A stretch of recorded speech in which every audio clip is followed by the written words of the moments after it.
if you're new to music licensing and you would like to get started, here's a few things that you need to have in place in order to get started in music licensing. Now, you need to have an online presence. Somehow you need to have a SoundCloud account, ideally a website. This is something that is fairly new for the last couple of years. Before, you didn't need to have anything. You just applied to a music library and then you just submit your music. Nowadays, they're asking for some type of information beyond just applying to a music library. So I highly recommend that if you're new to music licensing, it's a good thing to have a website. You don't need to spend a lot of money on creating a website, but just some type of website. It will be like a presentation card for you in order to get started in music licensing. You can have as well a SoundCloud account. A YouTube channel will be immensely helpful. You can have your music there or something, but everything will be coming from your website, okay? So you can have a website with your real name or your composer's name, so whatever, but kind of like a presentation of who you are and what you're out, and most importantly, have some type of music tracks there. You can have a SoundCloud link there with your music, have a few tracks there, so when you start applying to music libraries, you can say, hey, here you can go and check out my music, and this is a way of them judging if your music is good enough, really.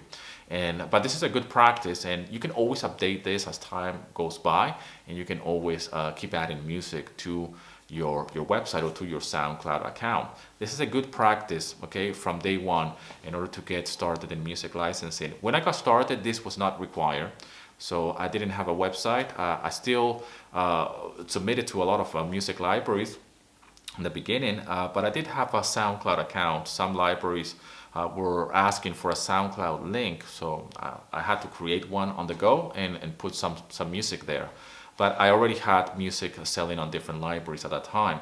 But the more time goes by and the more musicians and composers are joining different libraries, this is a requirement now of people when they submit to music libraries, even stock libraries, which I'm talking about here in this specific video. I'm talking about royalty-free libraries. They're asking for some type of an online presence. That doesn't mean that you need to be an influencer or anything like that. They just want you to be active on SoundCloud or have a website, you know, just a very basic website with your name or whatever, and a little bit of a bio, and hey, this is the music tracks that I've been working on lately. It shows that you're professional, and it shows that you have a passion for your music and that you want to present yourself to the world as a music composer. Or even if you're just an artist. I have a lot of friends who are artists, singer-songwriters and whatnot, and they have a website already with their band or their songs or whatever, and that could be a very easy thing to say, like, hey, I'm doing this is what I'm actually working on as we speak. So keep that in mind. I hope this video is helpful, my friend. I hope you find value in this video. If you're new to music licensing or to royalty-free libraries, download my free guide, link in the description. As always, rock and roll, and here's to your success.